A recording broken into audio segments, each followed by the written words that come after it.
عورتیں ناقص العقل ہوتی ہیں، ان کی گواہی بھی آدھی ہے، وراثت میں ان کا حصہ بھی آدھا ہے، انہیں گھروں میں بند رکھنے کا حکم ہے اور وہ اکیلے ٹریول بھی نہیں کر سکتی اور انہیں مارا بھی جا سکتا ہے۔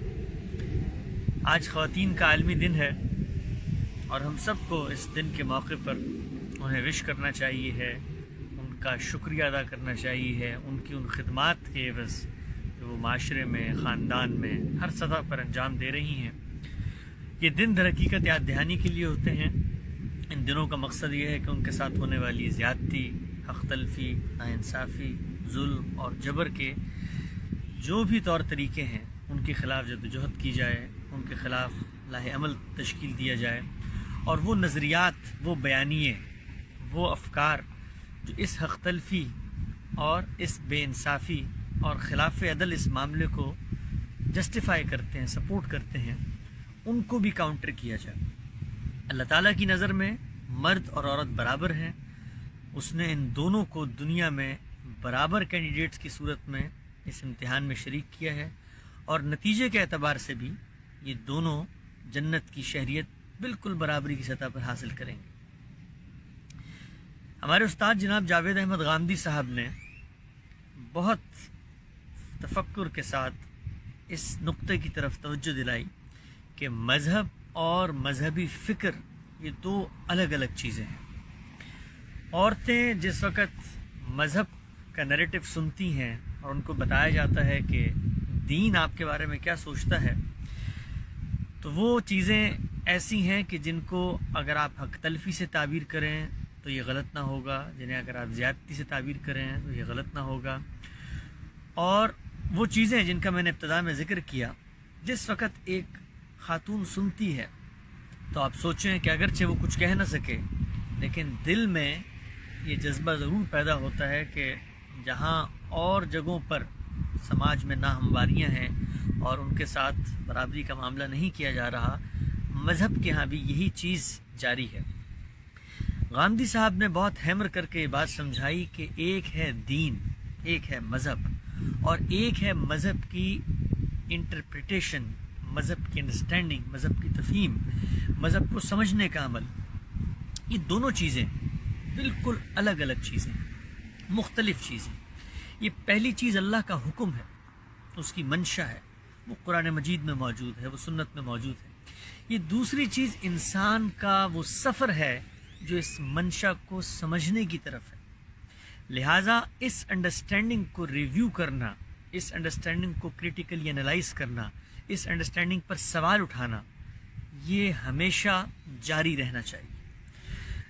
تو خواتین کے حوالے سے مذہبی فکر کے جو یہ 6 چیزیں میں نے ابتدا میں بیان کی، یہ بظاہر ان کی حق تلفی اور ان پر زیادتی کے مترادف ہیں، لیکن غامدی صاحب کا امت پر یہ احسان ہے کہ انہوں نے ان تمام افکار کا دین کی روشنی میں جائزہ لیا اور جائزہ لے کر بتایا کہ مذہب کچھ اور بات کر رہا ہے اور مذہبی فکر کچھ اور بات کر رہی ہے۔ ہم ان 6 چیزوں کو بہت اختصار کے ساتھ یہاں زیر بحث لاتے ہیں، اور غامدی صاحب کے افکار جو میں نے سمجھے ہیں اس حوالے سے، میں یہ چاہتا ہوں کہ میں ان عورتوں کو سمجھاؤں اور بتاؤں کہ دین اور شریعت کی نگاہ میں ان کے ساتھ کوئی حق تلفی اور زیادتی نہیں کی جاتی۔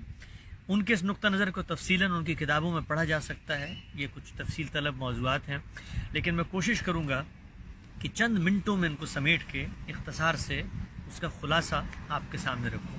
ہم ایک ایک چیز کو الگ الگ لے لیتے ہیں۔ سب سے پہلے یہ کہ عورتیں ناقص العقل ہوتی ہیں، یہ بات قرآن مجید میں کہیں موجود نہیں ہے۔ دین کا سورس ہے سنت، اس میں عملی چیزیں ہوتی ہیں، وہاں بھی اس کا کوئی موضوع بحث نہیں ہے۔ لوگوں نے رسول اللہ صلی اللہ علیہ وسلم سے منسوب ایک بات بیان کی کہ کسی موقع پر آپ نے ایک بات کہی، تو اب ہم اس بات کو سمجھتے ہیں۔ یہ بات دین کے سورسز میں نہیں بیان ہوئی، یہ بات لوگوں نے بیان کی کہ انہوں نے رسول اللہ صلی اللہ علیہ وسلم سے سنی تھی۔ تو کسی کی بات کو جب ہم سنتے ہیں، اب ہم اس کا جائزہ لیں گے کہ وہاں پر کیا چیز زیر بحث ہے۔ تو جب اس بات کا جائزہ لیا گیا، اور یہ بات اہم بات ہے، یعنی اگر کسی خاتون کو یہ بتایا جائے کہ رسول اللہ صلی اللہ علیہ وسلم تمہارے بارے میں یہ کہتے ہیں کہ تم ناقص العقل ہو، تو اس کے دل پر کیا گزرے گی۔ تو غامدی صاحب نے اس بات کا بھی جائزہ لیا، اگرچہ یہ بات کوئی دین کے سورسز میں بیان نہیں ہوئی تھی اور ایک ہسٹوریکل ریکارڈ کی بات ہے، لوگوں نے بیان کی۔ جب اس کا جائزہ لیا تو معلوم ہوا کہ وہاں پر بھی یہ چیز بیان ہی نہیں ہو رہی جو لوگوں نے اخذ کر لی ہے۔ ناقصات العقل والدین، ہوا کیا، کچھ شوہروں نے رسول اللہ صلی اللہ علیہ وسلم سے یہ شکایت کی کہ ان کی بیگم صاحبات جو ہیں وہ ان کی بات نہیں مانتی۔ تو رسول اللہ نے، ایک خوشی کا موقع تھا، خواتین بیٹھی ہوئی تھیں، ان سے کہا کہ بھائی ان شوہروں کے ساتھ موافقت کا رویہ اپناؤ، اور تم لوگ تو اتنی ذہین ہوتی ہو کہ بڑے بڑے حاذق لوگوں کی، ذہین فتین لوگوں کی عقل کو لے اٹھتی ہو، تو اللہ تعالیٰ نے تم پر اتنا کرم نوازی کی ہے، اتنا احسان کیا ہے، اور تم پر ذمہ داریاں بھی کم کر دی ہیں۔ ناقصات العقل والدین، تو نقصہ کا جو مطلب ہے عربی زبان میں وہ نہیں ہوتا جو اردو زبان میں ہوتا ہے۔ یہ ذمہ داری کم کر دینا، کنسیشن دینا، کسی چیز میں رعایت کرنے کے مفہوم میں آتا ہے۔ قرآن مجید کی سورہ توبہ میں بالکل اسی مفہوم میں یہ استعمال ہوا، ثم لم ينقصوکم شیئا، پھر وہ تمہارے ساتھ جو انہوں نے معاہدات کیے تھے، اس پسند بات ہو رہی ہے، اس کو پورا کرنے میں کوئی کمی نہیں کریں گے۔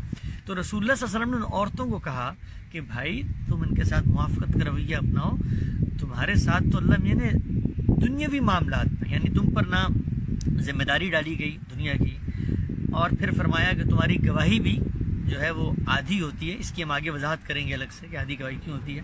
یہ دنیا کی ذمہ داریاں بھی نہیں ڈالی گئیں اور دین کی ذمہ داریاں بھی کم کر دی گئی ہیں۔ مثلا اگر تم مخصوص ایام میں ہوتی ہو تو نہ نماز ہے نہ روزہ ہے، اس میں بھی اللہ تعالیٰ نے یہ کنسیشن تمہیں ایک رعایت دی ہے۔ تو اس سب کے بعد تمہیں بھی ایک انابت اور رجوع کا رویہ اپنانا چاہیے۔ تو یہ لفظ تھا ناقصات العقل والدین، دین کی ذمہ داریاں کم کر دی گئی ہیں۔ اور آپ یہ غور کریں کہ ناقصات العقل جس کو کہا جاتا ہے نا، عورت ناقص العقل، ساتھ اسی میں ناقصات دین بھی ہے، تو کیا مطلب عورت کا دین بھی ناقص ہے؟ اللہ نے اس کو ناقص دین دیا ہے، تو یہ بالکل ابرپٹ بات ہے۔ تو یہ غلط انٹرپریٹیشن ہے جس کو ہمارے مذہبی علماء نے، مذہبی فکر کے مفکرین نے سمجھا اور مذہب بنا کر پیش کیا کہ رسول اللہ صلی اللہ علیہ وسلم یہ کہہ رہے ہیں کہ عورتیں ناقص العقل ہوتی ہیں، حالانکہ اس جگہ پر یہ چیز سرے سے زیر بحث ہی نہیں ہے، بلکہ یہ کہا گیا ہے کہ ان کے اوپر ذمہ داری کم ڈالی گئی ہے۔ اگلی بات، عورتوں کی گواہی آتی ہوتی ہے۔ قرآن مجید کی سورہ بقرہ میں ایک مقام پہ اللہ تعالیٰ نے لوگوں کو یہ تجویز کیا جو اللہ کو مانتے ہیں، جب وہ اللہ کو مانتے ہیں تو ظاہری بات ہے باہمی معاملات کے اندر وہ امکانات بھی نہیں پیدا کریں گے جس سے آپس میں نزاع ہوتا ہے۔ تو اللہ نے ایک پریونٹیو میجر کے طور پر یہ بات بتائی، کن کو بتائی؟ ان لوگوں کو جو ایک قبائلی معاشرت کے اندر بیٹھے ہوئے ہیں، وہاں جہاں عورتیں گھر در کی ذمہ داری پر فائز اور معمور ہوتی ہیں، وہ اگر اس طرح کے باہر کے معاملات کریں، مثلا آپ گواہ بنا رہے ہیں، آپ کا انتخاب ہے، تو آپ یہ سوچیں کہ کل گواہی کے بعد کوئی نزاع پیدا ہو جائے تو ان کو عدالتوں کے چکر بھی لگانے پڑیں گے، ان کو گواہی بھی دینی پڑے گی، ان پر جرح بھی ہوگی، ان کو پریشرائز بھی کیا جائے گا۔ تو کیا یہ سماجی لحاظ سے اس قابل ہیں؟ اگر نہیں ہیں تو پھر ایک کے بجائے دو کو لے جاؤ۔ یہ تجویز اصل میں کسی مستقبل کے اندیشے یا نزاع سے بچانے کی تجویز تھی۔ آپ یہ دیکھیے، یہ پیچھے گاڑی آ رہی ہے، یہاں اگر کوئی حادثہ ہو جاتا ہے تو یہاں گواہوں کا انتخاب میں نہیں کروں گا کہ میں دو عورتیں ڈھونڈوں اور ایک مرد ڈھونڈوں اور کہوں کہ اب دیکھیں جی یہ ثابت ہو گیا کہ کس کی غلطی تھی۔ یہاں تو آپ سے آپ پائے جائیں گے جو بھی گواہ ہیں، لیکن جب میں معاملہ کرنے جا رہا ہوں، جب میرا انتخاب ہے، تو اس موقع پر مجھے یہ تجویز دی گئی۔ تجویز، جب ہم کہتے ہیں تجویز دی گئی تو ایک پریونٹیو میجر ہے، ایک سد ذریعہ کا قاعدہ ہے۔ یہ اپنی ذات میں مقصود نہیں ہے، بلکہ اس سے مقصد ایک دوسرا ہدف حاصل کرنا ہے کہ تنازع نہ ہو۔ چنانچہ اگر سماج کی یہ حقیقت بدل چکی ہے، عورتیں یعنی تعلیم یافتہ بھی ہیں اور معاشرے میں اپنی ایک حقیقت بھی رکھتی ہیں اور کنفرنٹ بھی کر سکتی ہیں اپنے خلاف کسی زیادتی کو، تو یہ ہدایت آپ سے آپ ریپلیس ہو جاتی ہے۔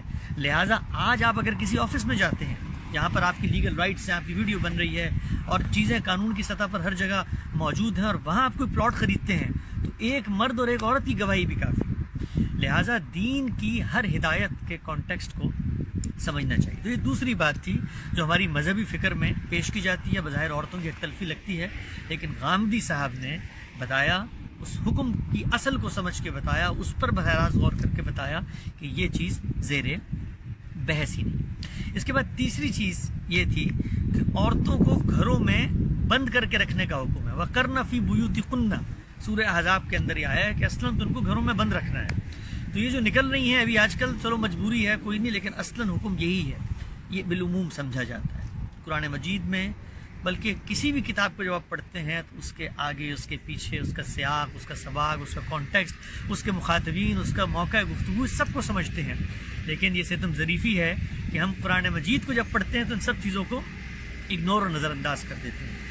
سورہ احزاب کے اندر جب آپ یہ آیت پڑھتے ہیں تو اس سے پچھلی آیت کو اگر آپ پڑھیں اور سمجھیں تو اس میں یہ کہا گیا ہے کہ اے نبی کی بیگمات، ازواج مطہرات کو، کہ تم عام خواتین کی طرح نہیں ہو، تمہارا ایک رول اور تمہارا ایک منصب ہے، اور وہ رسول جس کو معاشرے کے اندر جس پر لوگ پل پڑے ہیں، جس کو ہدف تنقید بنا لیا ہے، اس کے گھر والے بھی اب محفوظ نہیں رہیں گے، ان کی بھی کریکٹر کو لوگ شکوک و شبہات کا نشانہ بنائیں گے۔ تم لوگ اگر گھروں سے نکلتی رہو گی تو پھر اس کے امکانات بھی بڑھ جائیں گے۔ اگر رسول کے ساتھ رہنا ہے تو اس کے اس رول، اس کے اس منصب اور صورتحال کی نزاکت کو سمجھو۔ منافقین جو کچھ اس وقت کر رہے تھے تو اس میں بھی ایک پریونٹیو میجر کے طور پہ رسول اللہ صلی اللہ علیہ وسلم کی ازواج مطہرات پہ بات کہی گئی۔ اور آپ اگر غور کریں، ہر وہ آدمی جو کسی بڑے منصب پہ ہو، اس کے خاندان، اس کے اعزہ، اس کے اقربا، اس کی بیگمات کو یہی بات کہی جاتی ہے۔ مثلا ایک پرائم منسٹر ہے، اس کے لیے بعض سیکیورٹی تھریٹس ہوتے ہیں، تو ان کے بچوں کو، ان کی بیگمات کو یہ بتایا جاتا ہے کہ آپ کی کچھ ذمہ داریاں ہیں، آپ نے اس طریقے سے معاشرے میں بیہیو کرنا ہے۔ تو یہ ان کی حق تلفی یا زیادتی نہیں ہوتی، بلکہ جس چیز کو انہوں نے اپنا لیا ہے، جس رول کے ساتھ وہ کھڑے ہوئے ہیں، یہ اس کے کچھ تقاضے ہیں۔ لہٰذا تیسری چیز کہ عورتوں کو گھر سے نکلنے نہیں دیا جائے گا۔ دین اور مذہب میں ایسی کوئی بات نہیں ہے۔ جو بات موجود تھی وہ ایک خاص صورتحال میں رسول اللہ صلی اللہ علیہ وسلم کی ازواج مطہرات، اور خود قرآن نے واضح کر دیا کہ اے امہات المومنین، تم عام عورتوں جیسی نہیں ہو۔ چوتھی چیز یہ کہ وہ سفر نہیں کر سکتی، محرم کی شرط ہے ان کے ساتھ۔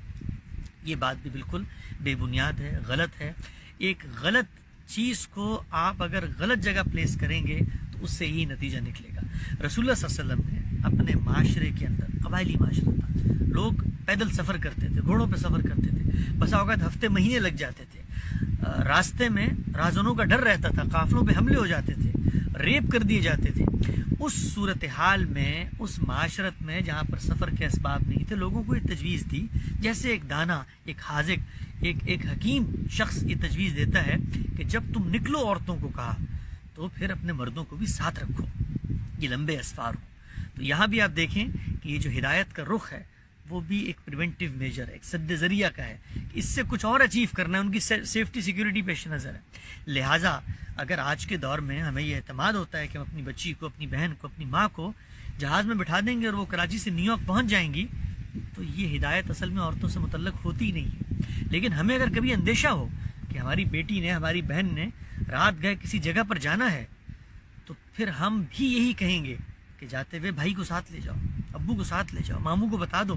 تو یہ سب چیزیں، یہ سب ہدایات اپنے کانٹیکسٹ میں بالکل متعلق ہو جائے۔ لیکن جب آپ ان کو علی الاطلاق عورتوں کے اوپر لگاتے ہیں اور پھر کہتے ہیں کہ وہ ڈرائیونگ بھی نہیں کر سکتی، اور پھر آپ وہ کہتے ہیں کہ وہ حج عمرہ بھی نہیں کر سکتی، تو پھر یہ چیز ایک غلط تاثر دیتی ہے، اور مذہب میں اس طرح کی کوئی چیز نہیں۔ تو یہ ہو گئی چوتھی چیز۔ پانچویں اور چھٹی چیز کو ہم دیکھتے ہیں بہت اختصار سے۔ پانچویں چیز یہ تھی کہ عورتوں کا وراثت میں حصہ آدھا ہے۔ یہ بالکل غلط فہمی ہے، بے بنیاد بات ہے۔ قرآن مجید کا آپ مطالعہ کریں، عورتوں کا وراثت میں حصہ آدھا نہیں ہے۔ ماں اور باپ کا حصہ برابر ہے، ایک مرد ہے، ایک عورت ہے۔ کلالہ رشتہ دار جن میں سے آپ جن کو نامینیٹ کرتے ہیں، جب آپ نامینیٹ کرتے ہیں تو ان کے بہن بھائیوں میں بھی قرآن مجید کہتا ہے کہ جو رقم ہے اس کا 2/3 تقسیم ہو جائے گا، تو بقیہ رقم کا، تو ان میں بھی بہن بھائیوں کو برابر حصہ ملے گا۔ بہن عورتیں ہیں، بھائی مرد ہیں، برابر حصہ ملے گا۔ تو پھر یہ کیوں کہا جاتا ہے کہ عورتوں کا حصہ آدھا ہے؟ یہ غلط بات ہے۔ عورتوں کا حصہ آدھا نہیں ہے، بلکہ بیٹوں کی نسبت بیٹیوں کو آدھا ملتا ہے۔ بیٹوں کی نسبت بیٹیوں کو آدھا کیوں ملتا ہے؟ اس کا ایک ریشنل، اس کی ایک وجہ ہے۔ یہاں یہ چیز زیر بحث نہیں ہے کہ وہ عورتیں ہیں اور یہ مرد ہیں، بلکہ ان کے ساتھ جو ایک ذمہ داری متعلق ہے اس کو پیش نظر رکھ کر اللہ میاں نے یہ حصے تشکیل دیے۔ وہ کیا ہے؟ وہ یہ ہے کہ جو مرنے والا ہے اس کے ساتھ جو بانڈ اور تعلق ہے وہ منفعت کے لحاظ سے، منفعت یعنی فائدہ پہنچانے کے لحاظ سے کس کا زیادہ ہے؟ بیٹوں کا ہے یا بیٹیوں کا ہے؟ یہ ان جنرل سوسائٹی میں کیا ہوتا ہے؟ ان جنرل سوسائٹی میں ہوتا ہے کہ بیٹیاں جس وقت شادی کر لیتی ہیں تو ان کی منفعت شوہروں کی طرف منتقل ہو جاتی ہے، لیکن والدین کی ذمہ داری وہ بیٹوں ہی کے اوپر رہتی ہے۔ بیٹے ہی ہیں وہ جو سنبھالتے ہیں، اس لیے بیٹوں کو بیٹیوں سے دگنا دیا گیا۔ کوئی شخص یہ کہہ سکتا ہے کہ بہت سارے بیٹے نہیں بھی سنبھالتے، اس کا بھی دین نے جواب دیا، اگر نہیں سنبھالتے تو جو بیٹوں کو دینا تھا، آپ اگر چاہیں اس خوف کے ساتھ کہ آپ اند اللہ بھی جواب دیں گے، آپ بیٹوں کو آگ بھی کر سکتے ہیں۔ اور اگر بیٹے نہیں ہیں، بیٹیاں ہیں، یا ایک بیٹی ہے جس نے سنبھال لیا، بیٹے موجود ہیں انہوں نے نہیں سنبھالا، تو آپ بربنائے خدمت اور بربنائے ضرورت اس بیٹی کے حق میں سارے مال کی بھی وصیت کر سکتے ہیں۔ تو وہاں تو آدھا رہا ہی نہیں، آپ سارا مال بھی اس کو دے سکتے ہیں۔ تو یہاں بیٹا اور بیٹی زیر بحث ہے، اس کو بہت دقت نظر سے سمجھنا چاہیے ہے کہ ماں اور بیٹا یہ دونوں برابر نہیں ہیں۔ کیوں؟ وہ کہہ سکتا ہے ماں عورت ہے، بیٹا مرد ہے، مرد عورت تو برابر ہوتے ہیں۔ نہیں، ماں اپنی منصبی حیثیت اور ذمہ داری کے لحاظ سے بیٹے سے برتر ہے۔ اسی طریقے سے یہاں پر جو حصے کم کر دیے ہیں بیٹیوں کے اور بیٹوں کو دگنا دیا گیا ہے، تو وہ بھی ان کی اس جو منفعت ہے، جو فائدہ والدین کو پہنچتا ہے، اس لحاظ سے۔ لہٰذا مرد اور عورت کے حصوں میں کوئی ڈسکرمنیشن روا دین میں نہیں رکھی گئی۔ آخری چیز ہے کہ ان کو مارا بھی جا سکتا ہے۔ یہ بات بھی بہت غلط فہمی کا باعث بنتی ہے اور اس کو بالکل غلط انٹرپریٹ کیا گیا ہے۔ دیکھیے قرآن مجید یہ کہتا ہے، اس کی یہ منشا ہے، انسانی عقل بھی یہی سمجھتی ہے، انسانی معاشرت بھی اسی نتیجے پہ پہنچی ہے کہ خاندان کا ادارہ، وہ جو بچہ پیدا ہوتا ہے، ایک ناتواں ہستی جو نہ بول سکتا ہے، جو نہ اپنی خواہشات کا اظہار جو نہ اپنی ضروریات کی طرف متوجہ کر سکتا ہے، اس کی نگرانی، اس کی نگہداشت، اس کی پرداخت، اس کی تعلیم، اس کی تربیت، اس کے خورونوش کی ذمہ داری، اس کو سنبھالنا، یہ کام ہے جو خاندان کرتا ہے۔ تو خاندان کی بہت اہمیت ہے دین کی نظر میں، اور وہ یہ چاہتا ہے کہ یہ جو ایکسکلوسیو بانڈ بنا ہے اس کی پروٹیکشن کے لیے، وہ قائم اور دائم رہے۔ قرآن مجید ایک موقع پہ یہ تجویز کرتا ہے کہ اگر کبھی یہ لگے کہ اس خاندان کو توڑنے کی کوشش شروع کر دی گئی ہے، نشوز سے اس کو تعبیر کیا گیا ہے کہ خاندان برقرار نہیں رہ سکتا۔ کیا مطلب خاندان برقرار نہیں رہ سکتا؟ مطلب یہ ہے کہ جو شوہر تھا اس کو شوہر ماننے سے انکار کر دیا گیا ہے، بغاوت پہ اتر آئی ہے ایک بیگم، ایک خاتون، وہ اس کی ایک بہت بین مثال کہ وہ کسی اور کو شوہر سمجھ بیٹھی، یا وہ شوہر کی بات کا مطلب یہ ہے کہ یہ نہیں کہ اس نے کہا نمک کم ڈالا ہے تو اس نے کہا کہ نمک کم نہیں ڈالا تو یہ بغاوت ہوگی، نہیں، بلکہ شوہر کو شوہر ماننے سے انکار کر دے۔ تو اب یہ موقع ہے کہ جس موقع پہ خاندان ٹوٹ رہا ہے، بکھر رہا ہے، برباد ہو رہا ہے، اور نقصان کس کو ہوگا؟ اس چھوٹے ناتواں بچے کو۔ تو اس بچے کی پروٹیکشن کے لیے کہ یہ خاندان نہ ٹوٹے، آپ اگر قرآن مجید کے اس مقام کو پڑھیں تو گویا ایک طریقے سے اللہ میاں اپیل کر رہے ہیں، اس کو سمجھاؤ، یہ نہیں سمجھتی تو اس کو بستروں میں اکیلا چھوڑ دو کہ شاید کچھ تحلیل نفسی کرے تو سمجھ میں آ جائے کیا کس چیز پر اتر آئی ہے، اور پھر بھی نہ ہو تو پھر تھوڑا سا کان گرم کر دو اور واپس لے آؤ اس کو گھر میں، کہ اس خاندان کے ادارے کو بچاؤ۔ یہ اللہ کی ہدایت کی اسپرٹ تھی، اس کا پس منظر تھا۔ لیکن اس کے ساتھ ہوا کیا؟ اس کے ساتھ ہوا یہ کہ اس پوری پیچھے کی بات کو ہٹا کر جس درد کے ساتھ، جس اسپرٹ کے ساتھ یہ بات کہی جا رہی تھی، نمک کم کرنے پہ مردوں نے مارنا شروع کر دیا، استری نہ کرنے پہ مردوں نے پٹائی کرنی شروع کر دی، اور جوتے نہ پالش کرنے پہ پٹائی شروع کر دی، اور اپنی ماں کی بات سے مختلف رائے دینے پہ پٹائی شروع کر دی۔ تو یہ اب عورت کے ساتھ ظلم اور زیادتی شروع ہو گئی، اس کی حق تلفی اور اس کے ساتھ ناانصافی شروع۔ پہلے جہاں بچے کے ساتھ جو حق تلفی ہو رہی تھی اس کو روکنے کے لیے عورت کو توجہ دلائی جا رہی تھی، تو اس پورے حکم کا جو منشا تھا وہ مختلف ہو کر، اس کا رخ مختلف ہو کر خود عورت پر ظلم بن گیا۔ تو انسانی عقل بھی یہ کہتی ہے، انسانی شعور بھی یہ کہتا ہے کہ جس وقت کوئی بھی چیز حق تلفی کا باعث بن رہی ہو تو وہاں قانون حرکت میں آتا ہے۔ تو گاندھی صاحب نے اس طرح کا آرٹیکل لکھا ہے عورت کی تعدیب کے عنوان سے، اس میں انہوں نے بتایا ہے کہ جس وقت یہ صورتحال ہو جائے تو پھر قانون نافذ کرنے والے ادارے ہیں، ریاست ہے، عدلیہ ہے، جو معاشرے کا نظم اجتماعی ہے، اس کے ہاتھ میں یہ طاقت ہے کہ وہ پھر حق تلفی کو روکے اور اس مرد کو روک دے کہ اب تم یہ کام نہیں کر سکتے۔ لہٰذا اگر کوئی قانون بنتا ہے کہ مردوں کو اگر یہ صورت پیش آ جائے نشوز کی کہ عورتیں ان کی بات نہیں مان رہی اور خاندان برباد ہو رہا ہے، بچے بگھرنے والے ہیں، تو پھر وہ اداروں سے رجوع کریں، کیونکہ انہوں نے اپنے اس حق کو غلط استعمال کیا۔ لہٰذا اگر یہ قانون بن جاتا ہے تو عورتوں کے اوپر ہاتھ قریب کرنا بھی جرم بن جائے گا، ان کو ڈرانا بھی جرم بن جائے گا۔ تو یہ اس پس منظر کا حکم ہے جس کے پیچھے یہ اسپرٹ کار فرما تھی. تو یہ بھی ایک بڑی غلط فہمی ہے کہ عورتوں کو مارا جا سکتا ہے. اور عورتوں کے ساتھ اس میں ایک سوال یہ بھی پیدا ہوتا ہے کہ عورتیں کہتی ہیں کہ اگر مرد اپنا حق ادا نہ کر رہا ہو, وہ چیٹنگ کر رہا ہو, وہ نشوز پہ اتر آئے, تو پھر ہمیں یہ حق کیوں نہیں دیا دین نے؟ تو اس کا جواب بہت سادہ ہے کہ جب آپ ایک ادارہ بناتے ہیں, ایک انسٹیٹیوٹ بناتے ہیں, اس کے اندر ایک اتھارٹی قائم کرتے ہیں. دنیا کا کوئی نظام اتھارٹی کے بغیر نہیں چل سکتا. تو خاندان کے ادارے میں جو ذمہ داری لیتا ہے وہ اتھارٹی بنتا ہے. مرد بالعموم ذمہ داری لے کے اتھارٹی بن جاتے ہیں. تو جب آپ اتھارٹی کو چیلنج کرتے ہیں, اس کے کچھ نارمز ہیں, اس کے کچھ طریقے ہیں. مطلب میرے والد صاحب کی مجھ پہ ایک اتھارٹی ہے, وہ غلطی کرتے ہیں تو میں ان کا کان نہیں پکڑ سکتا. ایک کانسٹیبل جس وقت میں سڑک پہ آتا ہوں مجھے روکتا ہے تو اس کی مجھ پر اتھارٹی ہے. وہ اگر غلطی کرے تو میں اس کو گرفتار نہیں کر سکتا, میں اس کو پکڑ کے گاڑی میں نہیں ڈال سکتا. تو ہر چیز کا ایک طریقہ ہوتا ہے, یہ حفظ مراتب ہے. تو شوہر اگر غلطی کرتے تھے تو اس کا طریقہ یہ تھا کہ آپ خاندان کے بڑوں کو, آپ اپنے اعزہ کو, آپ شوہر کے والدین کو, اس کی والدہ کو, معاشرے کے لوگوں کو, ریاست کے فریقین کو, سب کو شامل کر سکتے ہیں کہ اس کو سمجھاؤ کہ یہ صحیح جگہ پر آ جائے. اگر صحیح جگہ پر نہیں آئے گا تو پھر یہ ہمیں نقصان پہنچائے گا. تو یہ چند یعنی 6 کے قریب میں نے لسٹ کی بنیادی چیزیں ہیں جو مذہبی فکر میں پائی جاتی ہیں اور عورتوں کی حق تلفی کا ایک نیریٹو فراہم کرتی ہیں. امت پر گاندھی صاحب کا یہ بہت بڑا احسان ہے کہ انہوں نے اپنی زندگی کھپا کر جہاں پورے دینی فکر کو ریکنسٹرکٹ کیا, اس کو کریٹیکلی انالائز کیا, اس کے اوپر غور و فکر کر کے جو مذہب کی ہدایات تھیں ان کو براہ راست سمجھا اور بتایا کہ مذہبی انٹرپریٹیشن غلط ہو سکتی ہے, مذہب غلط نہیں ہے. تو آج کے دن بھی میں دنیا بھر میں موجود عورتوں کو یہ پیغام دینا چاہتا ہوں دین اور مذہب کے ایک ادنا سے طالب علم کی حیثیت سے کہ دینی روایت کو جب آپ کے سامنے پیش کیا جاتا ہے تو ہمیشہ اس بات پر غور کریں کہ کہیں یہ انٹرپریٹیشن تو نہیں ہے. اگر انٹرپریٹیشن ہے تو اس میں انسان آ گیا ہے, وہ غلطی کر سکتا ہے, اس کے سمجھنے میں غلطی ہو سکتی ہے. اور ان سب چیزوں پر اس پہ گاندھی صاحب نے کام کیا, وہ لکھا ہوا موجود ہے, تفصیلی طور پر اس کو دیکھا بھی جا سکتا ہے. یہ بات واضح ہوتی ہے کہ خدا کے دین میں مردوں کے ساتھ عورتوں کی نسبت کوئی برتری کا جذبہ نہیں ہے اور عورتوں کے ساتھ کوئی زیادتی یا حق تلفی کا جذبہ نہیں ہے. خدا کی اس کائنات میں دونوں برابر ہیں اور قیامت کے دن بھی جنت کی شہری کے لحاظ سے دونوں وہاں پر موجود ہوں.